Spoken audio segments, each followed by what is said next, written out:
Je suis Jean, 32 ans, et je viens de vendre ma société de technologie pour 20 millions de dollars, seulement pour voir ma propre chair et mon propre sang comploter immédiatement ma ruine financière. Avant de vous raconter comment je les ai légalement piégés dans leur propre toile d'avidité, faites-moi savoir d'où vous regardez dans les commentaires. L'encre sur le contrat d'acquisition était complètement sèche. 20 millions de dollars. Je me suis assis dans la salle de conférence vitrée de mon entreprise, fixant la signature qui venait de changer toute la trajectoire de ma vie. Ma main tremblait réellement. J'avais passé les 7 dernières années de ma vie à dormir sur des tapis de bureau bon marché, à manger à des distributeurs automatiques et à sacrifier toutes les relations personnelles que j'avais juste pour maintenir les lumières allumées. Maintenant, la guerre était finie. J'avais gagné. En face de moi se trouvait Gabriel. Il était mon avocat. Mais au fil des années à repousser les investisseurs prédateurs et à naviguer dans le monde brutal des startups, il était devenu mon plus proche confident. Gabriel avait la fin de la cinquantaine, toujours impeccablement vêtu avec un esprit comme une trappe d'acier. Il ne célébrait pas comme les gens normaux. Il me regardait simplement tranquillement pendant qu'il organisait les derniers documents et claquait sa mallette en cuir. Je l'ai regardé, l'adrénaline se calmant enfin dans mes veines. J'ai sorti mon téléphone de ma poche. J'ai dit à Gabriel que j'allais appeler mes parents. Pendant toute ma vie, j'avais été l'enfant invisible. J'étais celui qui devait se débrouiller seul pendant que mes parents déversaient toute leur affection, leur attention et leur argent sur mon jeune frère, Cédric. Je pensais que c'était le moment qui allait enfin tout changer. Je pensais que 20 millions de dollars m'achèteraient enfin le respect de mon père et l'amour de ma mère. Gabriel a arrêté ce qu'il faisait. Il a posé ses mains à plat sur la table en acajou et m'a regardé avec une expression qui m'a glacé le sang. Ce n'était pas un regard de félicitation. C'était un regard d'avertissement profond. Il m'a dit de poser le téléphone une seconde.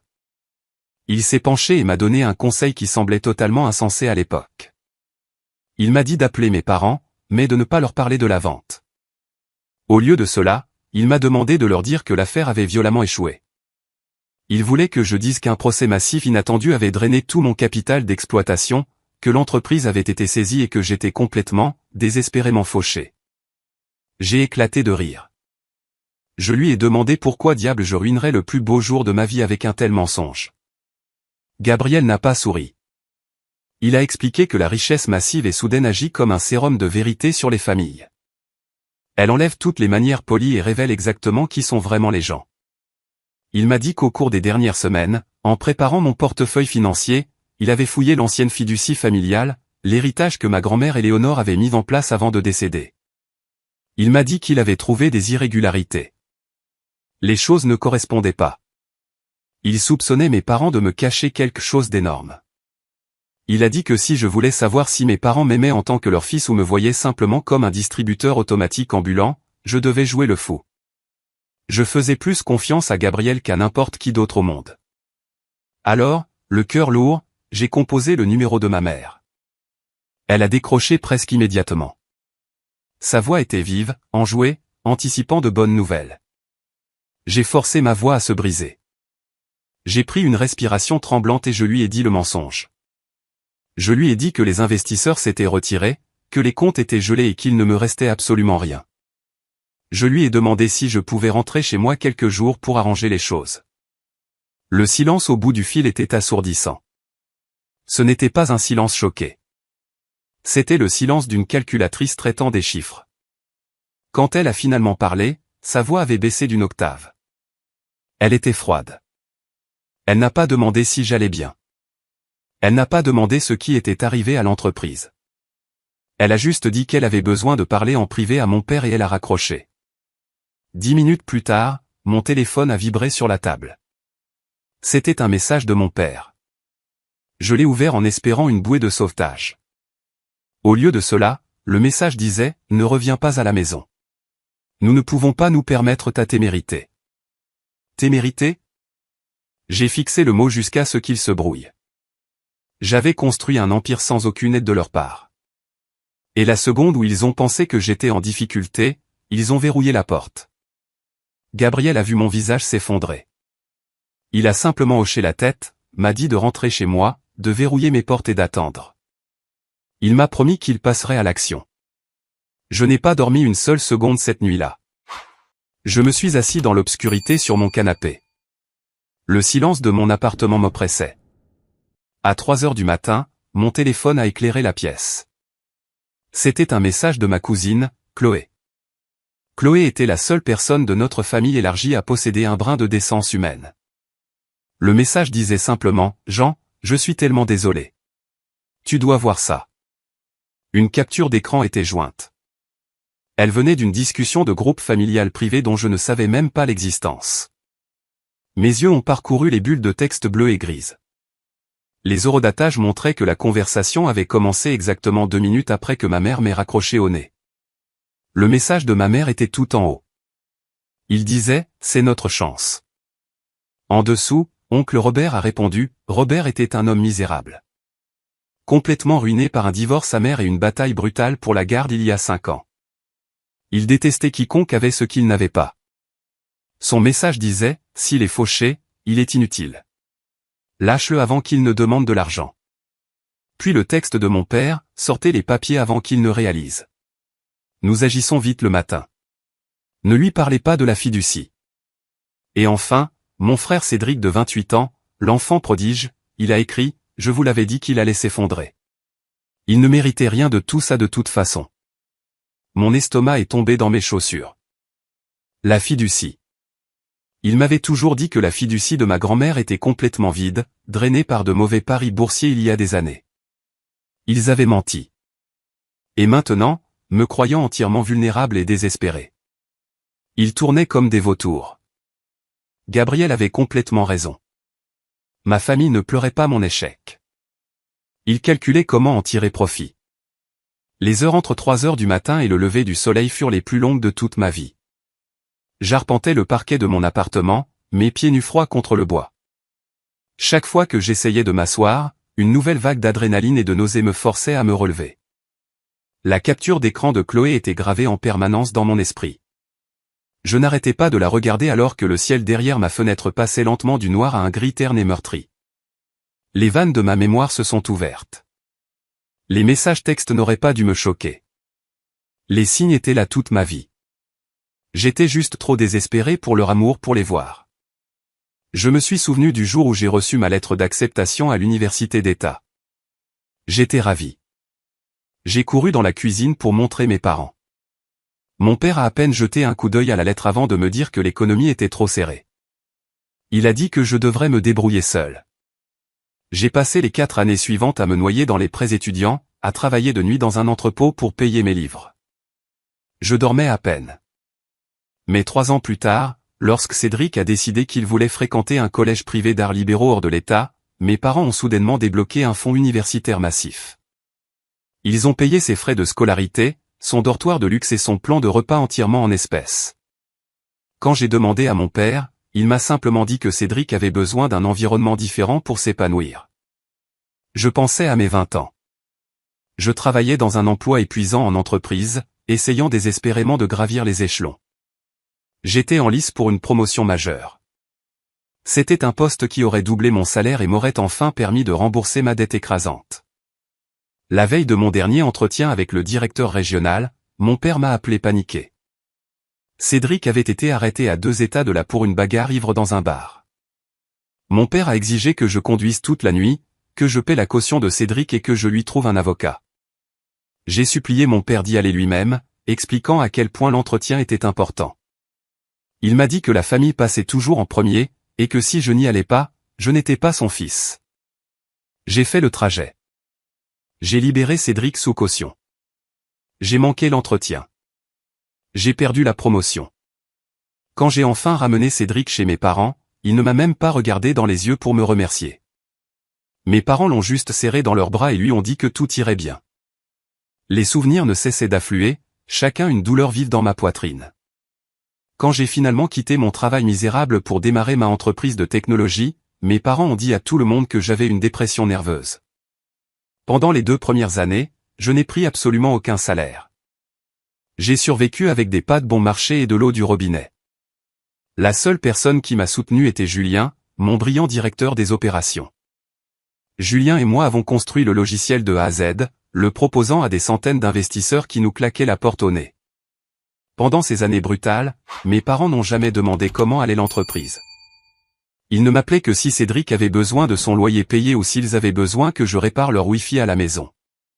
La seule personne qui m'ait jamais vraiment aimé était ma grand-mère, Éléonore.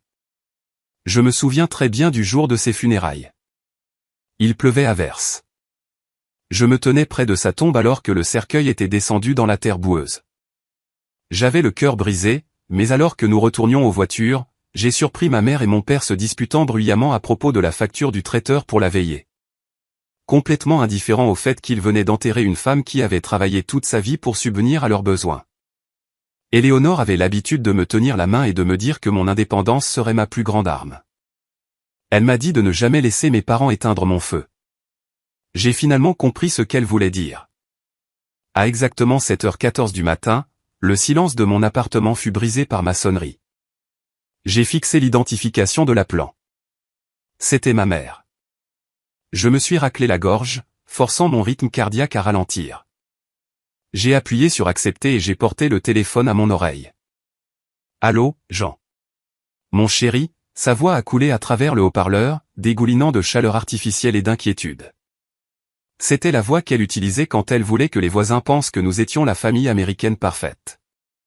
Salut, maman, ai-je dit, gardant mon ton plat et épuisé. Ton père et moi avons passé la nuit à nous inquiéter pour toi, a-t-elle menti, sa voix tremblant légèrement pour un effet dramatique. Nous savons que tu es dans une situation terrible avec l'effondrement de ton entreprise. Nous voulons t'aider, mon chéri. Nous le voulons vraiment. Nous avons besoin que tu viennes à la maison aujourd'hui, dès ce matin. Il y a certaines choses que nous devons régler pour te protéger. J'ai serré le bord de mon îlot de cuisine si fort que mes doigts me faisaient mal. Je savais exactement ce qu'elle essayait de régler. Quel genre de choses, ai-je demandé doucement. Juste des papiers de famille, mon chéri. Pour régler tes prochaines étapes et éloigner les créanciers de la famille. Il est préférable que nous le fassions rapidement. Conduis prudemment. Nous t'aimons. Elle a raccroché avant que je ne puisse poser une autre question. J'ai posé le téléphone. Je suis allé dans la salle de bain et j'ai fixé mon reflet. Mes yeux étaient rouges et creux. Mais le désespoir qui y vivait autrefois avait complètement disparu. J'ai éclaboussé de l'eau glacée sur mon visage. J'ai séché mes mains, j'ai pris mes clés de voiture et je suis sorti. J'allais droit dans la gueule du lion. Mais cette fois, je n'étais pas la proie. Le trajet jusqu'à ma maison d'enfance a duré exactement 45 minutes, mais il m'a semblé une éternité. Le soleil du matin était éclatant, traversant l'air vif, illuminant les pelouses parfaitement entretenues du quartier résidentiel chic de mes parents. Tout semblait si incroyablement normal à l'extérieur. J'ai tourné dans la rue de mes parents et j'ai laissé ma voiture rouler lentement vers leur propriété. Lorsque la maison est apparue, mon pied a appuyé fort sur la pédale de frein. Ma voiture a fait une embardée et s'est arrêtée au milieu de la route.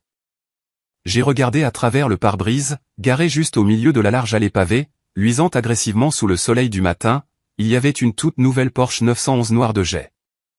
Les plaques du concessionnaire étaient encore à l'arrière. Ma mâchoire s'est serrée si fort que mes dents ont grincé. Cédric ne travaillait pas. Il n'avait pas occupé d'emploi légitime depuis son adolescence. Il vivait d'une allocation mensuelle fournie par mes parents, affirmant qu'il cherchait sa passion. Une voiture comme celle-là coûtait bien plus de 150 000 $. Il n'y avait absolument aucun moyen qu'il se qualifie seul pour un prêt. La réalité nauséabonde m'a frappé comme un coup physique. Cédric avait acheté la voiture à crédit massif. Il misait sur un afflux massif et soudain d'argent. Il misait sur ma chute. Il croyait réellement que l'argent que mes parents étaient sur le point de voler à ma part de la fiducie familiale allait payer sa voiture de sport de luxe. J'ai lentement avancé ma voiture et me suis garé dans la rue, refusant de m'engager dans l'allée à côté de ce monument à l'avidité. J'ai coupé le moteur, j'ai pris une grande inspiration stable, et je suis sorti. La marche sur le chemin en béton ressemblait à une marche vers l'exécution. Je n'ai pas pris la peine de frapper.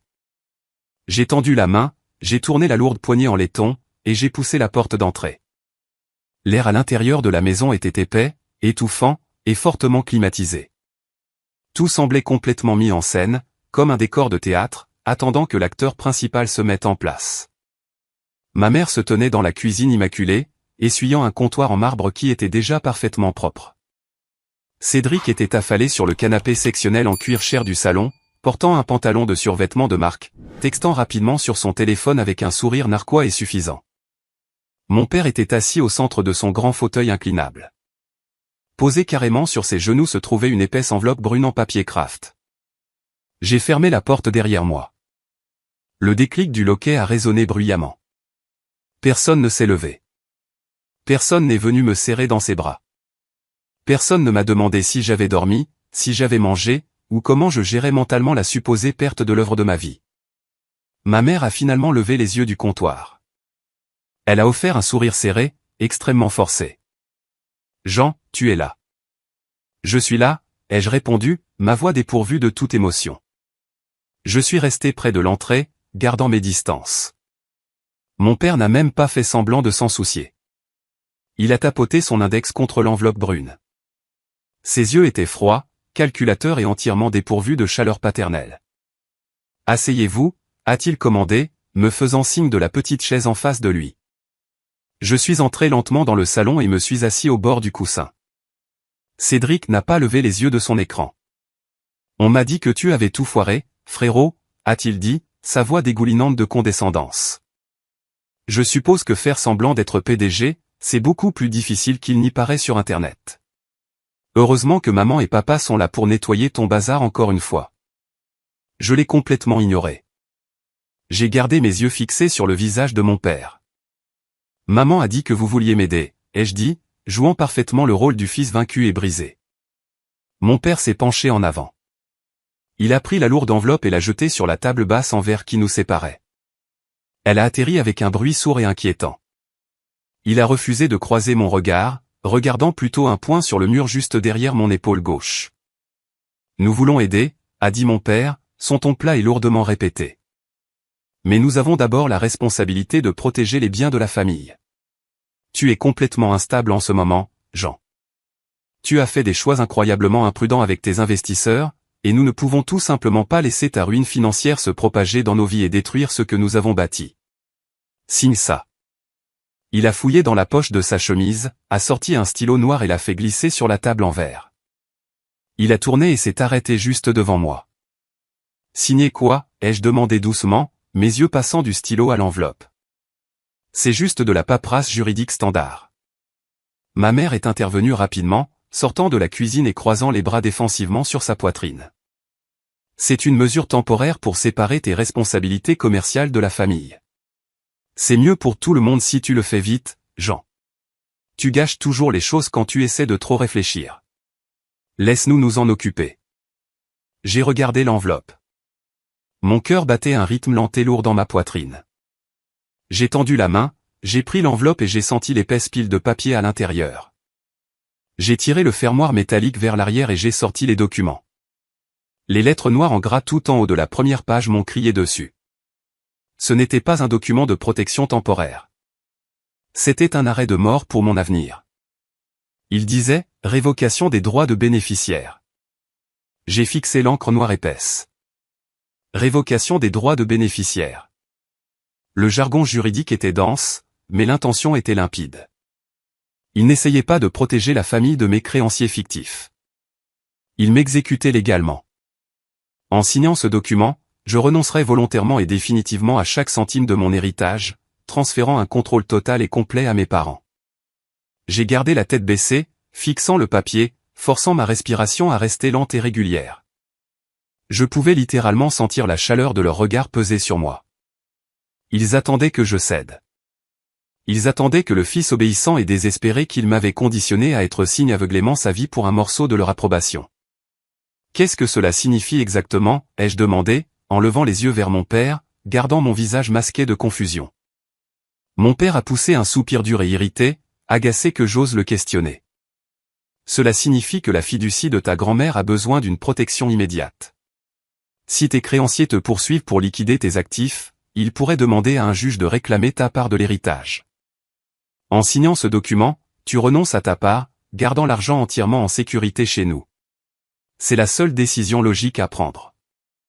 Renoncer à ma part. » J'ai répété les mots lentement, savourant leur venin. Définitivement, ma mère a fait 2 pas rapides en avant, abaissant sa voix à ce ton faux et apaisant qu'elle utilisait toujours pour manipuler les situations. Jean, écoute-moi. Si tu signes tout de suite sans faire d'histoire, nous ne poursuivrons pas la clause de la fiducie qui pénalise les héritiers irresponsables.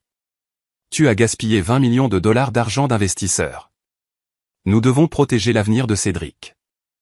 Tu comprends ça, n'est-ce pas? Il a encore toute sa vie devant lui. Il était là. La vérité absolue mise à nu sur la table. Il s'agissait toujours de l'avenir de Cédric. J'ai lentement tourné la tête et j'ai regardé le canapé. Cédric ne se contentait plus de texter agressivement. Il avait changé de position. Il tenait son téléphone, les objectifs de l'appareil photo pointés directement sur mon visage. Je pouvais voir le point d'enregistrement rouge clignoter à l'écran. Il filmait mon humiliation. « Qu'est-ce que tu fais, Cédric ?» ai-je demandé, ma voix tombant à un murmure dangereux. Cédric a souri, sans aucun remords. Il a ajusté sa prise sur son téléphone pour obtenir un meilleur angle. Je prends juste des images brutes pour oncle Robert. Il veut voir l'expression exacte du visage du millionnaire fauché quand il réalisera enfin qu'il n'a absolument plus rien. Souris pour le chat familial, loser. Peut-être que je le posterai en ligne. La cruauté pure et simple de l'instant m'a coupé le souffle. Mon propre frère de sang enregistrait ce qu'il croyait être le moment le plus bas et le plus dévastateur de ma vie juste pour offrir un divertissement à un oncle amer. Ma mère ne l'a pas grondé. Mon père ne lui a pas dit de poser son téléphone. Ils étaient entièrement, totalement complices. J'ai doucement reposé les documents sur la table en verre. Je n'ai pas touché le stylo noir. Lentement, délibérément, j'ai glissé ma main droite dans la poche de ma veste. Mes doigts se sont enroulés autour de mon téléphone. J'ai appuyé 2 fois rapidement sur le bouton latéral supérieur. C'était le raccourci de composition rapide que j'avais programmé spécifiquement pour ce moment. Appel à Gabriel. Je savais qu'il était assis dans son SUV noir garé à 3 maisons plus loin dans la rue.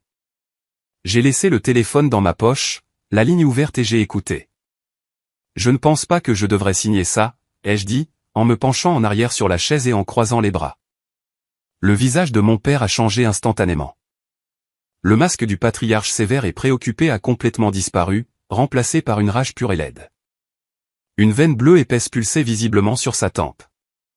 Sa mâchoire s'est serrée si fort que je pensais que ses dents allaient se briser. « Tu n'as pas le choix », a-t-il claqué, sa voix résonnant bruyamment sur les hauts plafonds.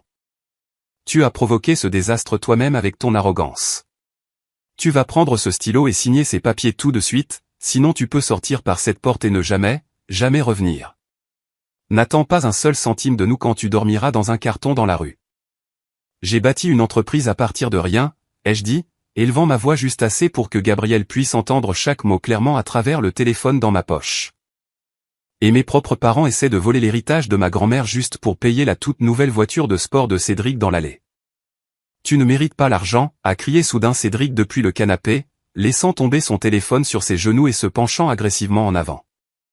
Tu es un échec. Tu as toujours été un échec. Signe juste le papier et fous le camp de notre maison.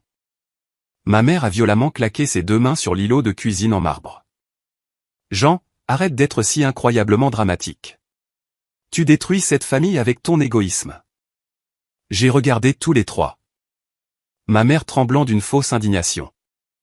Mon père violet de rage. Mon frère vibrant d'un droit sans fondement. J'ai senti une profonde, écrasante sensation de paix m'envahir tout le corps. La tempête faisait rage follement autour de moi, mais à l'intérieur de mon esprit, les eaux étaient complètement calmes. Le dernier lien de culpabilité me retenant à ces gens s'est rompu. Non, ai-je dit, ma voix complètement stable, mon père s'est levé violemment, sa chaise raclant bruyamment le parquet. Il a pointé un doigt tremblant et furieux directement sur mon visage. Je suis ton père et je te dis de signer ce document à l'instant même où que Dieu me vienne en aide. La lourde porte d'entrée en chaîne a cliqué fort. Des pas lourds et assurés ont résonné sèchement sur le parquet de l'entrée. Mon père s'est figé en plein milieu de sa phrase, son doigt toujours pointé. Ma mère s'est retournée si vite qu'elle a failli trébucher. Cédric s'est redressé, son téléphone glissant de ses genoux et tombant entre les coussins. Gabriel est entré pleinement dans le salon. Il portait son costume anthracite parfaitement taillé, tenant sa mallette en cuir élégante. Son expression était sculptée dans du granit massif. Il a regardé la pièce, observant la scène chaotique avec une autorité absolue et terrifiante. « Bonjour » a dit Gabriel, sa voix douce, polie et froide comme la glace. « Je vois que vous avez déjà commencé la procédure sans moi. » Le silence qui s'est abattu sur la pièce était absolu. On aurait pu entendre une épingle tomber sur un tapis. Mon père est resté figé, regardant Gabriel, la bouche légèrement ouverte. Il l'a reconnu. Gabriel m'avait représenté dans quelques litiges mineurs de contrats immobiliers il y a quelques années. Et mon père savait exactement qui il était et ce qu'il faisait dans la vie. « Qu'est-ce que c'est que ça ?» a demandé mon père, retrouvant enfin sa voix, bien qu'elle manquait de l'autorité retentissante d'il y a quelques instants. « Pourquoi votre avocat d'entreprise est-il dans mon salon ? C'est une affaire familiale privée. » Gabriel n'a pas demandé la permission d'entrer, ni ne s'est excusé de l'intrusion. Il a marché délibérément devant mon père et a posé sa lourde mallette en cuir directement sur la table basse en verre, juste au-dessus de leurs documents de révocation frauduleux. Il a basculé les verrous en laiton. Le clic-clac aigu a résonné dans la pièce silencieuse comme un fusil qui arme une cartouche. Cela a cessé d'être une affaire familiale privée au moment où vous avez tenté de commettre une fraude électronique fédérale et un détournement de fonds, a dit Gabriel calmement, ouvrant le couvercle de sa mallette. Le visage de ma mère s'est vidé de toute couleur. Elle avait l'air d'avoir vu un fantôme. Elle a fait un pas en arrière, heurtant lourdement le comptoir de la cuisine. Je ne sais pas de quoi vous parlez. Jean a tout perdu. Son entreprise a été poursuivie en justice. Nous prenons simplement des mesures pour protéger la fiducie familiale de ses créanciers. Gabriel a sorti un épais dossier juridique bleu vif de sa mallette. Il n'a pas regardé mon père. Il a regardé directement ma mère. J'en ai rien perdu, a dit Gabriel, sa voix portant le poids d'une enclume. Il a finalisé la vente de son entreprise hier après-midi pour 20 millions de dollars.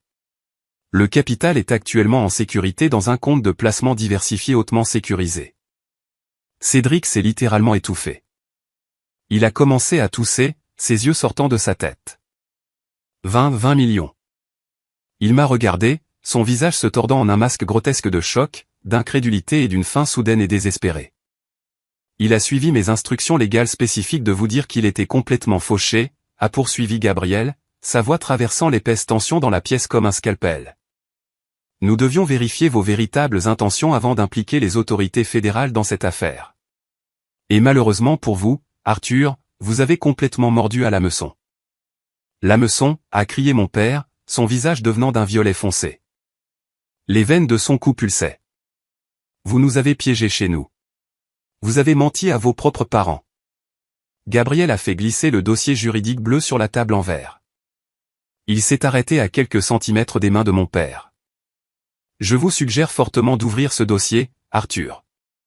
Mon père a hésité, ses mains tremblant légèrement avant qu'il ne saisisse le dossier sur la table. Il l'a déchiré. Je me suis assis en silence et j'ai regardé ses yeux parcourir les premières pages, sa respiration est devenue superficielle et rapide. À l'intérieur de ce dossier, a expliqué Gabriel, arpentant lentement derrière ma chaise comme un prédateur tournant autour de sa proie, se trouvent des relevés bancaires certifiés, des journaux de virements bancaires et des courriels internes notariés. Ils ont été fournis en toute sécurité à mon cabinet par Eli, le directeur régional de votre banque. Eli a signalé vos comptes il y a 3 semaines pour une activité hautement suspecte. Vous et Marthe avez tranquillement liquidé les comptes d'investissement secondaires de la fiducie familiale, tentant de détourner des centaines de milliers de dollars vers une société à responsabilité limitée offshore privée entièrement enregistrée au nom de Cédric.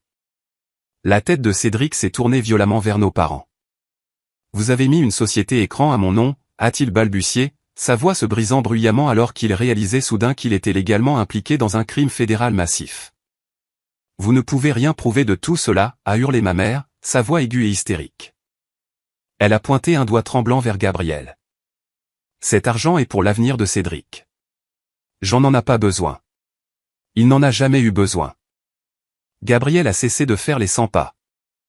Il s'est penché sur la table basse, posant ses 2 mains à plat sur le verre, dominant l'espace physique. Il a regardé mon père droit dans les yeux, son regard implacable. Marthe a mentionné une clause très spécifique plus tôt, a dit Gabriel, sa voix baissant à un registre dangereux et silencieux. La clause pénalisant les héritiers irresponsables. Vous souvenez-vous de la formulation exacte de cette clause, Arthur? Mon père a dégluti difficilement. Toute combativité l'avait complètement quitté. Il ne pouvait pas parler. Je connais intimement cette clause, a chuchoté Gabriel. Parce que je suis l'avocat qui a aidé votre mère, Éléonore, à rédiger les derniers amendements à sa fiducie il y a 10 ans avant son décès. Cette clause ne s'applique pas aux bénéficiaires qui font de mauvais investissements. Elle s'applique aux fiduciaires. Elle s'applique spécifiquement à vous. La pièce a tourné. J'ai vu l'horrible prise de conscience s'abattre sur mes parents. Ils avaient essayé d'utiliser les mots de ma grand-mère pour me détruire sans se rendre compte qu'elle avait écrit ces mots pour les détruire. Gabriel s'est redressé, ajustant sa veste de costume. La clause stipule explicitement que si les fiduciaires désignés, vous et Marthe, sont jugés avoir agi de mauvaise foi, avoir mal géré les fonds ou tenté de commettre une fraude contre les bénéficiaires, vous êtes immédiatement légalement dépouillés de tous vos pouvoirs administratifs. La fiducie et tous ses actifs restants reviennent immédiatement aux dirigeants secondaires. Gabriel a lentement tourné la tête et m'a regardé. Jean, c'est le moment qui a tout changé.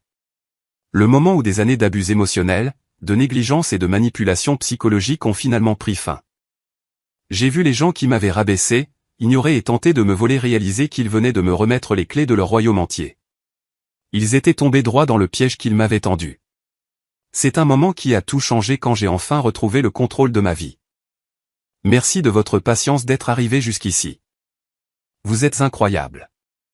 S'il vous plaît, aidez-moi à aimer la vidéo et laissez un commentaire avec le numéro ci-dessous pour que je sache que vous avez été avec moi jusqu'ici. Cela aidera non seulement plus de gens à trouver cette histoire, mais me permettra également de savoir que mes expériences sont significatives pour quelqu'un.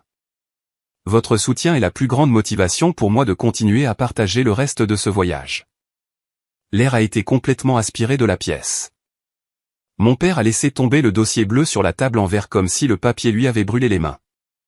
Il a chancelé en arrière, retombant lourdement dans son fauteuil inclinable, fixant le sol dans une incrédulité absolue et brisée. Cédric a bondi du canapé, le visage pâle et luisant de sueur soudaine. La réalité de la situation s'abattait sur lui. Sa voix s'est brisée dans une panique terrifiante. Attendez, attendez une minute. Si Jean contrôle toute la fiducie, qu'en est-il de ma voiture? J'ai financé la Porsche sur ma part de la fiducie attendue. Le premier paiement massif est dû la semaine prochaine. Qu'en est-il de mes cartes de crédit, de mon loyer? J'ai lentement tourné la tête pour regarder mon jeune frère. Pour la première fois de mes 32 ans, je ne ressentais absolument rien pour lui. Ni ressentiment, ni colère, ni jalousie. Je ne voyais qu'un enfant homme pathétique et impuissant qui n'avait jamais été forcé d'affronter la réalité. Tu ferais mieux de commencer à chercher un emploi, Cédric, ai-je dit, ma voix étrangement calme et stable. Parce que je gèle ton allocation de fiducie, et je coupe tes cartes de crédit cet après-midi. Tu es seul. Cédric a regardé nos parents, les yeux écarquillés de désespoir suppliant.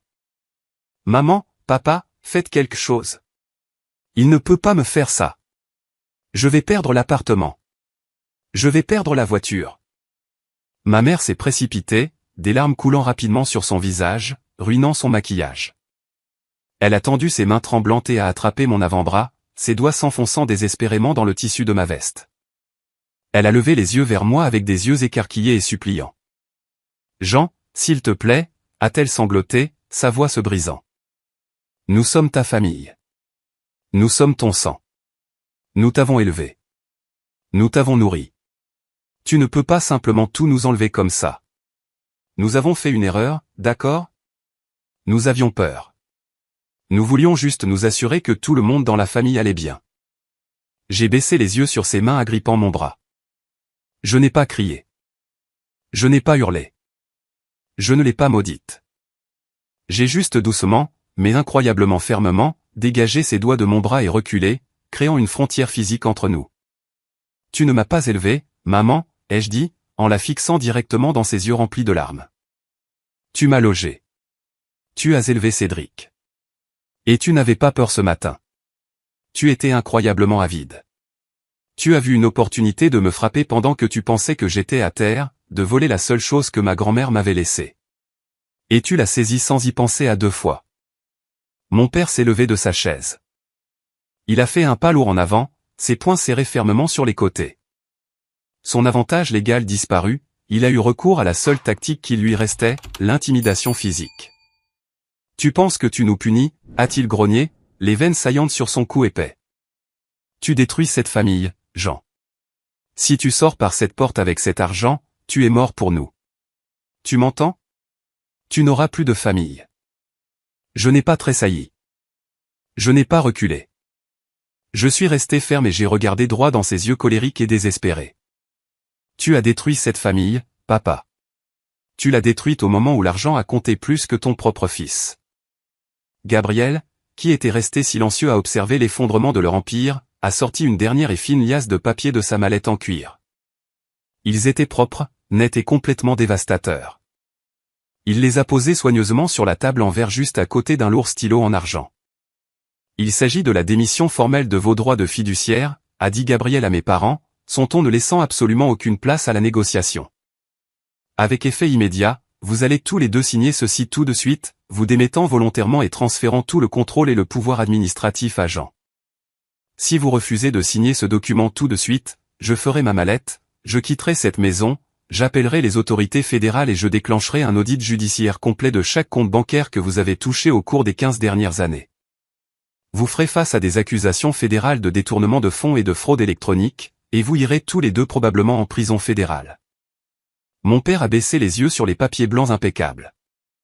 Il a levé les yeux vers les yeux impassibles de Gabriel. Il m'a regardé, debout, grand et intact. Il a réalisé enfin et complètement qu'il était piégé. Il n'y avait pas de négociation possible. Il n'y avait plus de liens émotionnels à tirer. Il n'y avait plus de manipulation à jouer.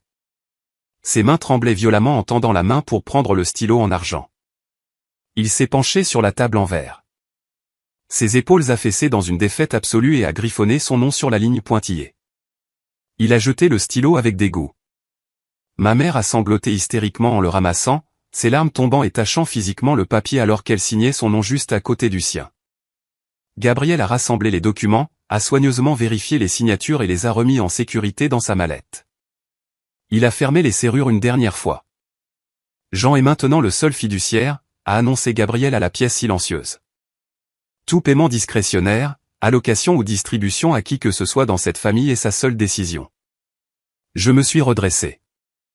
J'ai boutonné ma veste. J'ai regardé le salon une dernière fois. La maison où j'avais grandi, la maison qui avait jadis tant de pouvoir sur moi, me semblait entièrement vide et incroyablement petite. Il ne restait plus de fantômes pour me hanter ici. Je leur ai tourné le dos. J'ai franchi la porte d'entrée, sortant sous le soleil du matin, éclatant et chaud, respirant enfin l'air d'un homme vraiment libre. Un mois entier s'était écoulé depuis que j'avais quitté cette maison et laissé mes parents et mon frère assis dans les ruines de leur propre cupidité. 30 jours entiers de silence absolu et ininterrompu. Les premières 48 heures après avoir franchi cette porte furent exactement aussi chaotiques que Gabriel l'avait prédit. Mon téléphone vibrait pratiquement sur mon comptoir de cuisine. Il y avait des dizaines d'appels manqués de ma mère, des messages textes frénétiques de mon père oscillant sauvagement entre des menaces agressives et des excuses pathétiques. Et un barrage de messages vocaux de Cédric me suppliant de reconsidérer le gel de ses cartes de crédit parce que son propriétaire menaçait de l'expulser. Je n'ai pas écouté les messages vocaux. Je n'ai pas lu les paragraphes de manipulation. Je me suis assis à mon îlot de cuisine, j'ai ouvert les paramètres de mon opérateur et j'ai bloqué de façon permanente chacun de leurs numéros de téléphone. J'ai bloqué oncle Robert. J'ai bloqué chaque singe volant de la famille élargie qui a essayé de me faire culpabiliser pour pardonner l'impardonnable. J'ai coupé les membres infectés de mon arbre généalogique d'un seul coup net et décisif. Et puis quelque chose d'incroyable s'est produit. Le monde ne s'est pas effondré. Le ciel n'est pas tombé. Pour la première fois en 32 ans, je me suis réveillé le matin et ma poitrine ne me semblait pas enveloppée de lourdes chaînes de fer. L'anxiété chronique qui avait vécu dans ma nuque depuis l'enfance s'est simplement évaporée. Je n'étais plus le fils décevant. Je n'étais plus le distributeur automatique d'urgence. J'étais juste Jean. J'ai versé une énorme partie des 20 millions de dollars de la vente de mon entreprise dans un portefeuille hautement diversifié. sécurisant mon avenir si complètement que je n'aurais plus jamais à me soucier de l'argent pour le reste de ma vie naturelle. Mais rester inactif n'était pas dans ma nature. Julien, mon ancien directeur des opérations et le seul gars qui avait été dans les tranchées avec moi pendant les jours les plus sombres de notre start-up, m'a contacté. Nous avons décidé de louer un magnifique espace de bureau à air ouvert en centre-ville pour commencer à jeter les bases d'une nouvelle entreprise. Nous ne nous pressions pas. Nous profitions simplement du processus de création de quelque chose de nouveau sans la pression écrasante de la survie qui pesait sur nos têtes.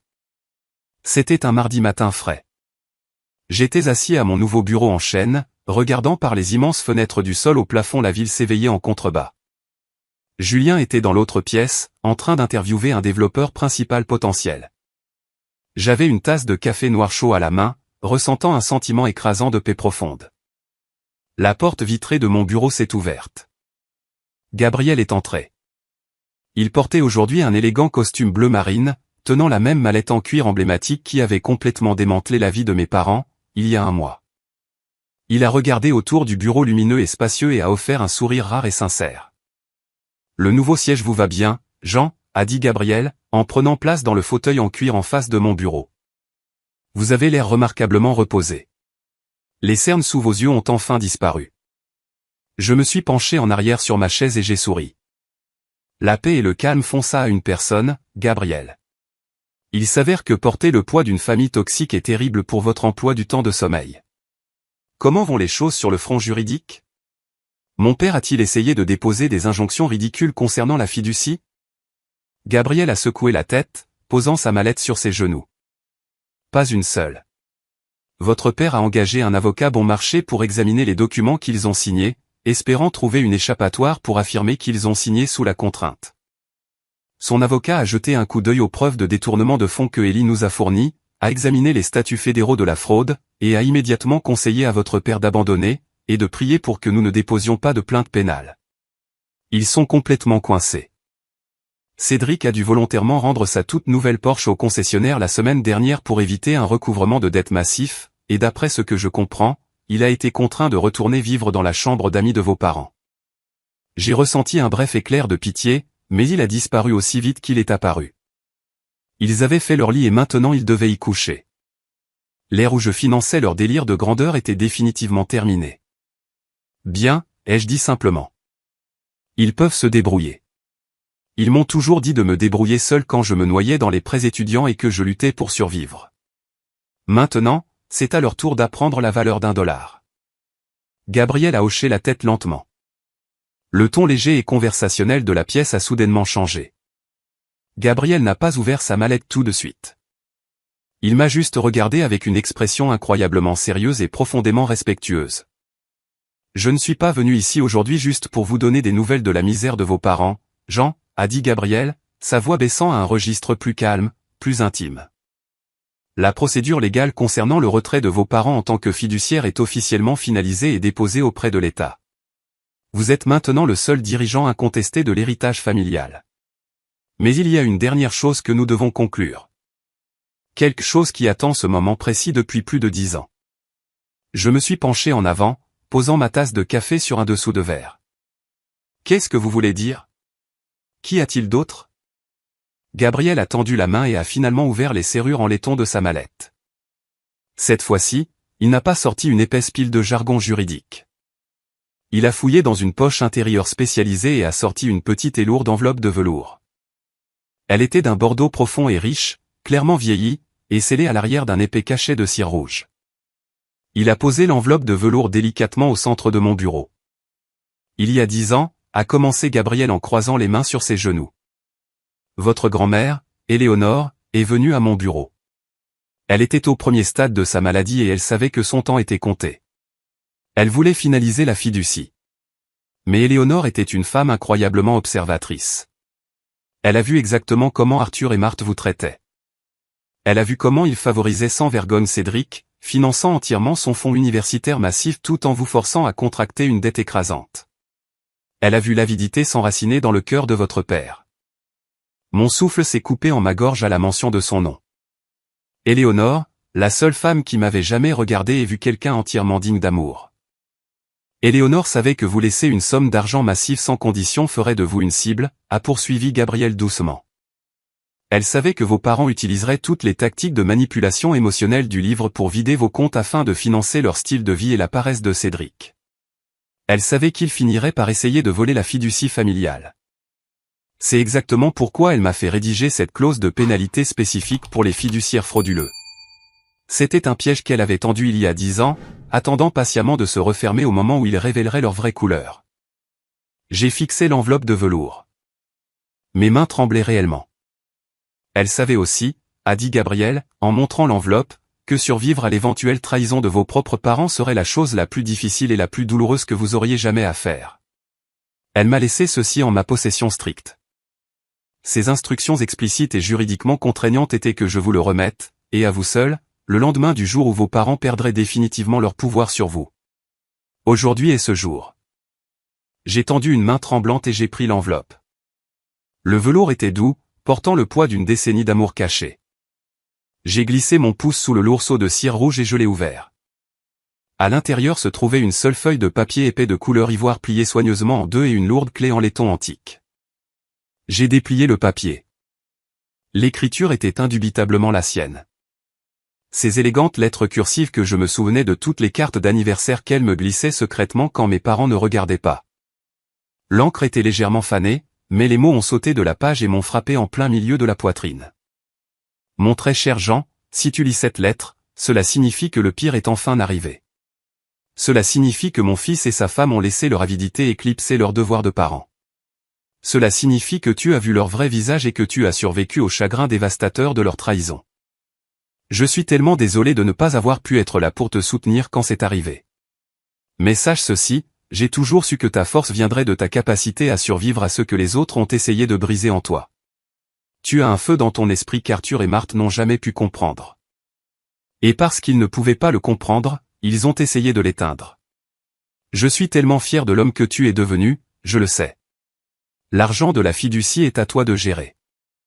Mais je savais que tu aurais besoin d'un endroit pour guérir, un endroit entièrement à toi, intouché par leurs souvenirs, loin de leurs exigences. Accompagnant cette lettre se trouve le titre de propriété d'un domaine privé que j'ai acheté dans les montagnes du Vermont peu avant de tomber malade. Tes parents ne savent pas qu'il existe. Mes avocats ne savent pas qu'il existe. Seul Gabriel le sait. Il est entièrement payé. Détenu dans une SARL privée uniquement à ton nom. Cette clé est le véritable héritage que je te laisse. Ne laisse pas leur amertume endurcir ton beau cœur. Jean, éloigne-toi des ruines de leur cupidité. Entre dans la lumière et construis une vie remplie de gens qui t'aiment pour ce que tu es, pas pour ce que tu peux leur apporter. Tu es libre maintenant, mon doux garçon. Avec tout mon amour pour toujours, grand-mère Éléonore. Une larme chaude s'est détachée et a roulé sur ma joue, éclaboussant doucement le bureau en chêne. Je n'ai pas pris la peine de l'essuyer. Puis une autre est tombée, et une autre. Pour la première fois de toute ma vie d'adulte, je me suis assis devant un autre être humain et je me suis permis de pleurer ouvertement, sans m'excuser. Ce n'étaient pas les pleurs d'un homme brisé. C'étaient les pleurs d'un homme qui avait porté un rocher massif et étouffant sur une montagne pendant 30 ans et qui avait finalement, miraculeusement, été autorisé à le déposer. Gabriel s'est levé discrètement. Il n'a pas offert de platitudes creuses. Il ne m'a pas dit de me remonter le moral. Il s'est juste approché, a posé une main ferme et encourageante sur mon épaule pendant un long moment, puis est discrètement sorti du bureau, me laissant l'espace dont j'avais besoin pour faire mon deuil, pour guérir et pour enfin accepter l'amour inconditionnel dont j'avais été privé toute ma vie. Je suis resté assis là, seul, pendant très longtemps, serrant la clé en laiton antique dans ma paume, sentant le métal froid se réchauffer contre ma peau. Mes parents avaient essayé de m'enterrer sous une montagne de culpabilité et de ruines financières, ignorant complètement que ma grand-mère m'avait donné les outils pour bâtir un château par-dessus. Le Vermont au début de l'automne est un paysage qui change fondamentalement votre façon de respirer. 2 semaines après que Gabriel m'ait remis cette enveloppe de velours bordeaux, j'ai fait un seul sac de voyage, j'ai fait le plein de ma voiture et je me suis éloigné de la skyline de béton de la ville. J'avais besoin de le voir. J'avais besoin de toucher physiquement l'héritage que Éléonore m'avait laissé. Le trajet a duré des heures, mais il m'a semblé des minutes. Lorsque j'ai traversé la frontière de l'État, les autoroutes encombrées ont laissé place à des routes de montagne sinueuses à 2 voies, flanqué de forêts imposantes de pins, d'érables et de bouleaux. Les feuilles commençaient tout juste à tourner, peignant les flancs des montagnes de touches explosives d'orange brûlé, de rouge vif et de jaune doré profond. À chaque borne kilométrique que je passais, je sentais une autre couche du vieux Jean s'effriter. Le Jean qui désirait désespérément la validation d'Arthur. Le Jean qui se serait immolé par le feu juste pour garder Cédric au chaud. Ils étaient partis, laissés au bord de l'autoroute. Mon GPS m'a finalement dit de quitter la route principale pour une allée non marquée, en gravier concassé, qui s'enfonçait profondément dans un fourré dense d'arbres. J'ai roulé lentement. Le gravier crissait bruyamment sous mes pneus, la canopée des branches bloquant complètement le monde moderne derrière moi. Après 1 kilomètre à serpenter à travers la forêt, les arbres se sont soudainement dégagés, ouvrant sur une immense et époustouflante vallée surplombant un lac privé aux eaux cristallines. Et là, c'était. Ce n'était pas juste une cabane. C'était un vaste et magnifique domaine en bois et en pierre, construit sur mesure. Il était parfaitement positionné au bord de l'eau, avec d'immenses fenêtres en forme de A du sol au plafond qui reflétaient les montagnes environnantes, un porche en cèdre enveloppant et un lourd toit en ardoise. C'était majestueux, silencieux et entièrement à moi. Les impôts fonciers et l'entretien avaient été discrètement financés par un compte séquestre distinct que Gabriel avait géré pendant une décennie. C'était une forteresse de paix absolue. J'ai garé la voiture, coupé le moteur et suis sorti dans l'air frais et frais de la montagne.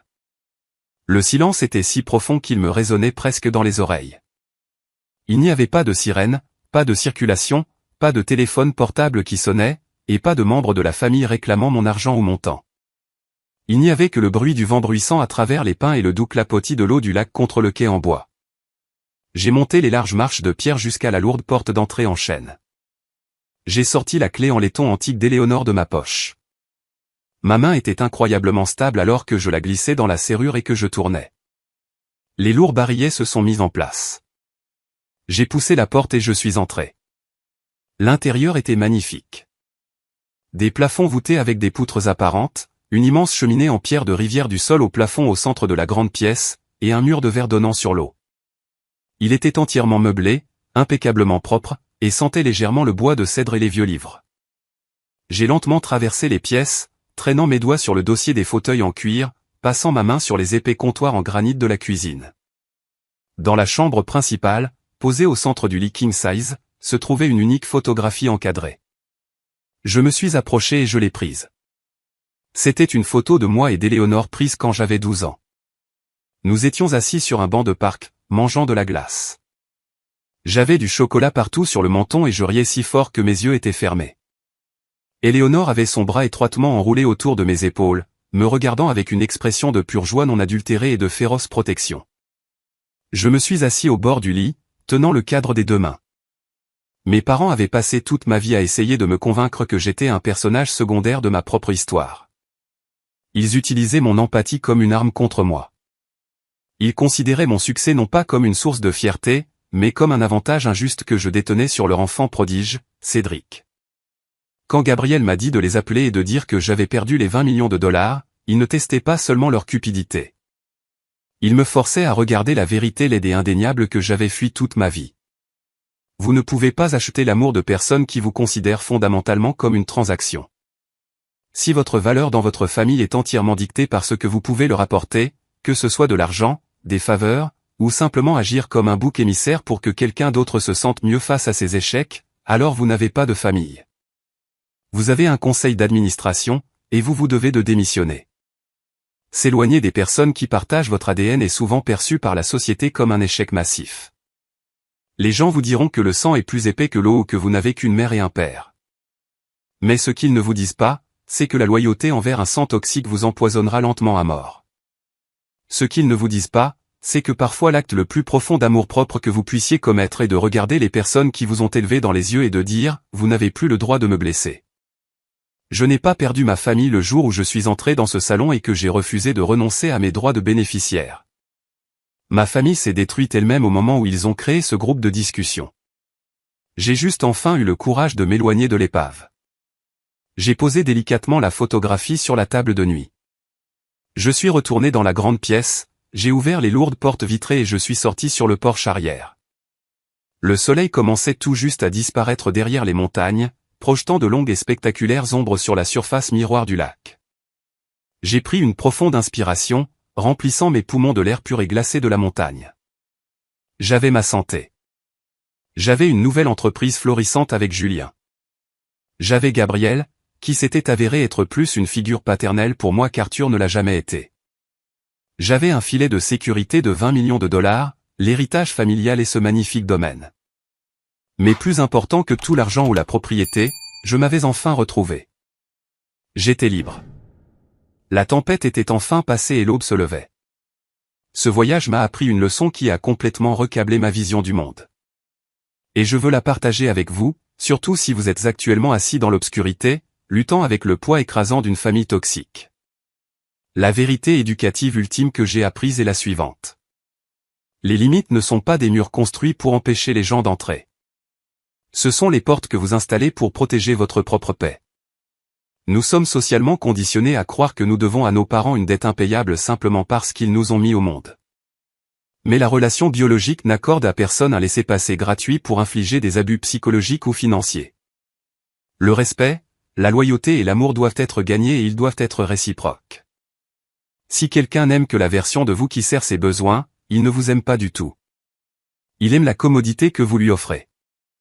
S'éloigner d'une dynamique familiale abusive ne fait pas de vous un mauvais fils ou une mauvaise fille. Cela fait de vous un survivant qui a finalement choisi de se sauver. La vraie famille n'est pas définie par l'ADN correspondant. Elle est définie par les personnes qui vous soutiennent quand vous n'avez absolument rien à leur offrir que votre moi authentique. Si cette histoire a résonné en vous, je veux entendre votre voix. Quelle a été la leçon ou le moment le plus profond de cette histoire qui a touché une corde sensible dans votre propre vie? Partagez votre perspective dans les commentaires ci-dessous. Ou si vous êtes simplement d'accord que protéger votre paix vaut toujours le prix, tapez simplement le mot au bon dans les commentaires pour que je sache que vous tenez bon avec moi. Merci d'avoir écouté et rappelez-vous, votre paix est votre atout le plus précieux. Ne laissez jamais personne ruiner votre âme.